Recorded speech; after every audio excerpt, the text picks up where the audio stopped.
Hello, my name is Bree Reyes, and I want to thank you for participating in this coaching, which I call Are the Portfolios Broken?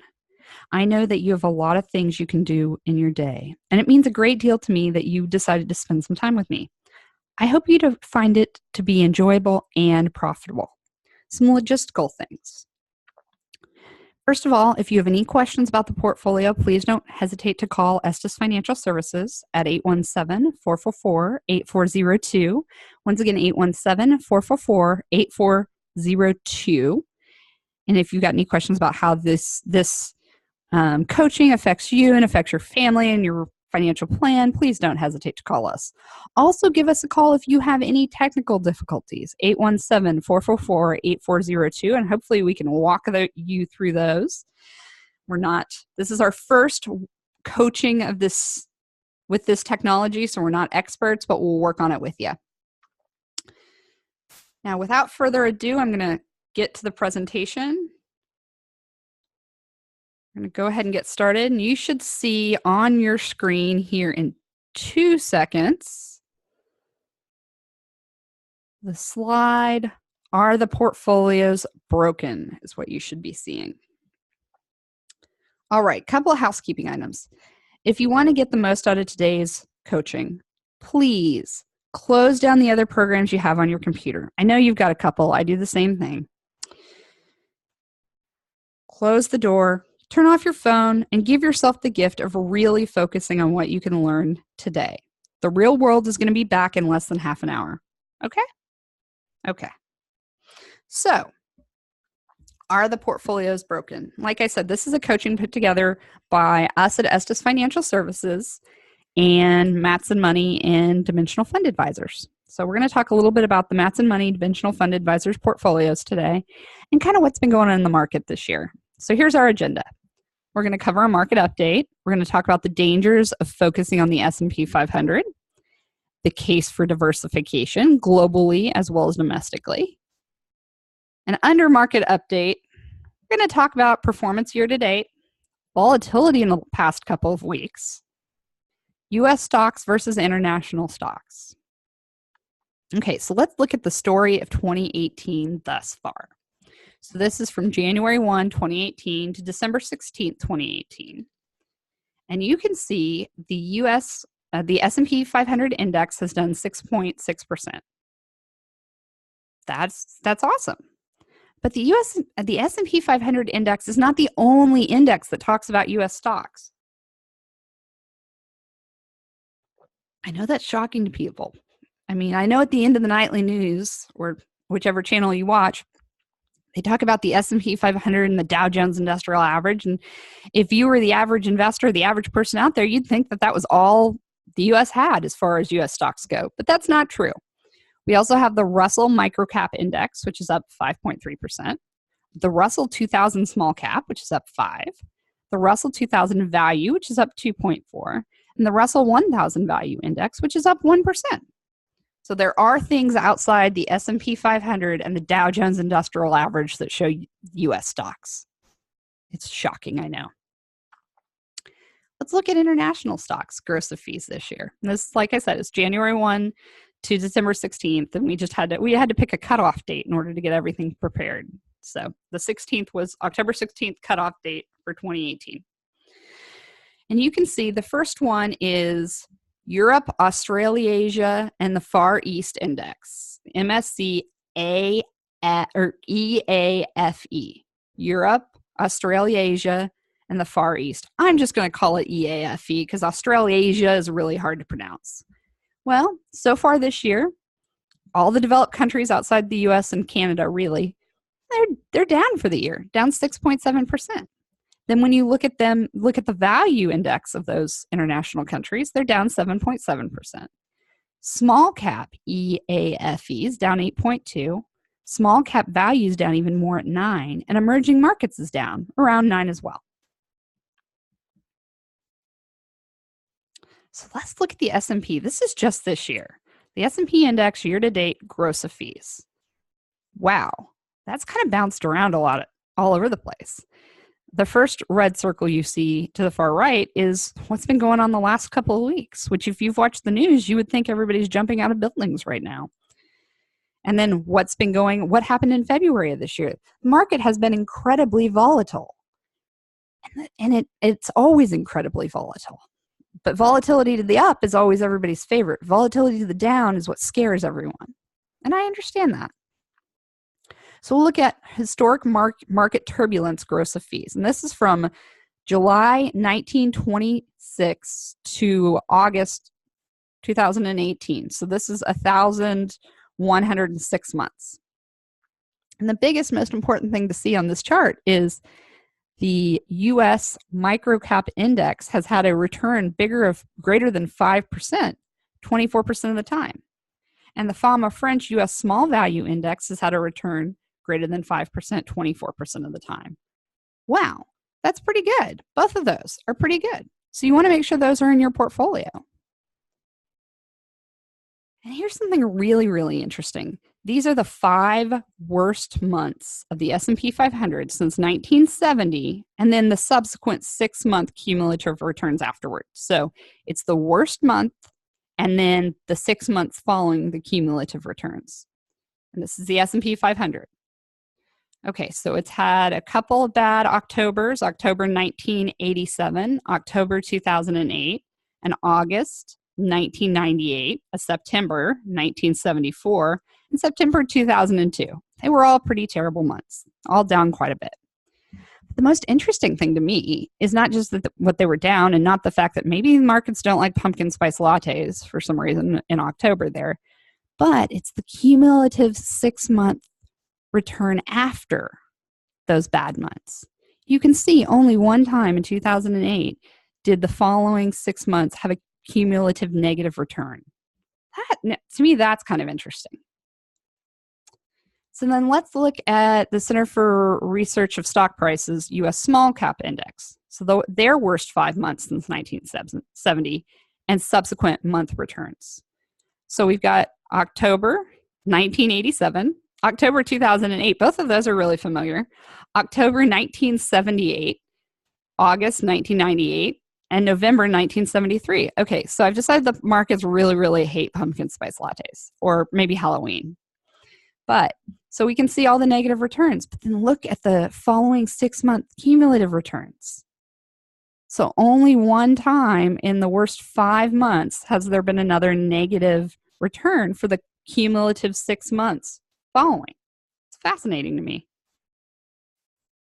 And then if we look at even smaller companies, the U.S. Microcap Index. Okay, so we've got a few Octobers in there again, an August and a November. But here, look at the following 6-month cumulative returns. They're all positive for those microcaps. What does this tell us? This tells us staying disciplined in a portfolio is important. And here's why.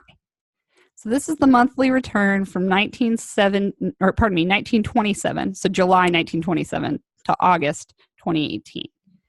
You can see which of the strategies, so this would be the small value, here's small cap, here's large value, and there's the S&P 500 index. So overall, it returned less than the rest of the strategies in the portfolio. What do I mean by that? Should we even focus on it? I mean, I know the news does. Trust me, I know. But should we focus on it? We expect it to have the lowest expected return of any U.S. asset classes in a Matson portfolio. And the aggressive model clients only have 7.5% exposure to the S&P. And you don't know what you don't know. And most people only know about the S&P 500 and the Dow Jones Industrial Average. Why? Because that's what everybody talks about. That's what you hear at the end of the news cycle. Nobody talks about small cap value or micro cap. So let's take a look at this. This is kind of an interesting chart. This goes all the way back to the 70s, and each little block you see there is a different index for the portfolios. So the most important thing we're going to look at first, let's look at the S&P 500. And I'm picking on it today, but with good reason maybe. We're going back to the 1970s to 2017. We can't do one of these for 2018 because I don't know how 2018 is going to end up yet. So the S&P 500 has ranked first one time in annual performance versus the other indices. One time in quite a few years. 40 years? Yeah. Wow. One time. It is ranked last in annual performance 14 times. So for everybody who has thought about it or called or thought diversified portfolios stink, I want to be all in the S&P 500, let's think about this. Ranked first in annual performance versus all the other indexes one time. Ranked last 14 times. One time. Okay, so let's look at a balanced strategy index from 1970 to 2017. And we'll compare it to the S&P 500. Like I said, I'm picking on the S&P 500 today, but why not? So the S&P 500 outperforms a globally diversified portfolio 19 times. That's better. That's better than 19. But it underperforms. The S&P 500 underperforms globally diversified funds 29 times. So 29 times it would be better to be in a globally diversified portfolio than the S&P 500. Well, if that was a football score, I sure as heck want to be on the side of 29. Let's say that. How does the S&P 500 compare to emerging markets? The S&P has finished last a number of 8 times. Emerging markets has finished last 9 times. Okay, so they're both kind of volatile there. But how many times have they finished first? Because really, finished first is more important than finished last, right? The S&P 500 finished first that one time. Emerging markets have finished first 11 times.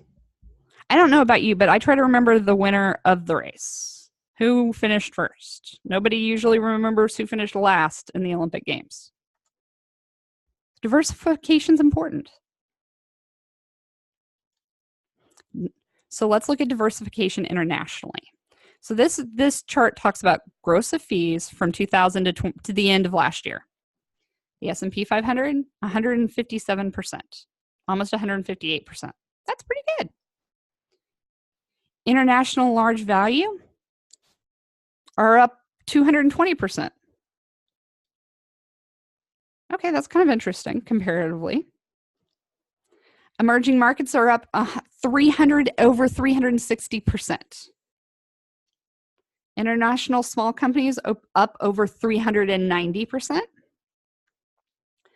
And emerging markets small are up 540%. And emerging markets value stocks over 600%. Most people try stock picking up there in the worst asset categories you can own from an equity standpoint. So they try to stock pick within emerging markets. So you're not really going to do well in that. You can't just pick a country, for example, Singapore, and try to pick stocks in just Singapore. So what that means is people are not only stock picking, but they're investing in all the different dimensions of return. That is how you really see returns. You have to be invested in everything in order to really see returns. Being invested internationally does 2 things. It diversifies a portfolio and has much higher returns, which is actually pretty cool if you think about it. We have a global economy nowadays. 2017 international asset class performance gross of fees. So you can see emerging markets up there with 37%. It leads the way. And then we've got emerging markets small, EAFE, small cap index. Still can't say it easily. World, excluding the US, and EAFE value index. You have to have all of it. And there's some times that developed countries have similar long-term expected returns, but they achieve these returns at different times. What do I mean by that? Well, look at the 70s to 1989, for example. EAFE index totally outperformed the S&P 500. 1990 to 2000, the S&P 500 outperformed. 2000 to 2017, right now, it's the EAFE is outperforming. But overall, 1970 to 2017, they've been pretty equal. The important thing is you got to own both of them, because at one point in time, like the 70s, one is going to be higher than the other. And we don't time the markets. We don't guess what it's going to do. Why don't we guess what it's going to do?